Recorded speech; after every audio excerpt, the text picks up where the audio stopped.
বলে তোমার বাবা মা যদি না বেঁচে থাকে, তোমার বাবা মাকে যেখানে মাটি মঞ্জিল করা হয়েছে ওই কবরের মধ্যে একটা চুম্বন করো, তাকে জান্নাতের দরজায় চুম্বন করা হবে। কইয়া রাসূলুল্লাহ, কত আগে আমার বাবা মা মারা গেছে, কবরটাও এখন ঠিক মতো নাই, ভেঙে গেছে, কোথায় চুম্বন করব? বলে তোমার হাত দিয়ে মাটির মধ্যে একটা দাগ দিও, ওই দাগটাকে তোমার বাবা এবং মায়ের কবর মনে করে ওই দাগের মধ্যে একটা চুম্বন করো, তাতেই তোমার জান্নাতের দরজার মধ্যে চুম্বন করা হবে। যার আছে সেই তো পারে চুম্বন করে জান্নাতের দরজায় চুম্বন করতে। আমার দয়া নবী বলেছে, আমি জগতে দুটি কাজ পারি নাই, আমার দ্বারা হয় নাই। একটা আমার বাবার খেদমত, আরেকটি হচ্ছে আমার মায়ের খেদমত।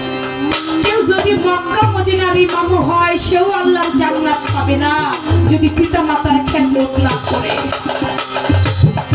কতজন আছে বইয়ের কথায় মাকে অপমান করি, বইয়ের কথা শুনে নিজের মাকে অপমান করি, কিন্তু মাকে ঠিক মতো দুই বেলা দুই মুঠা ভাত আমরা সন্তানেরা দিতে চাই না।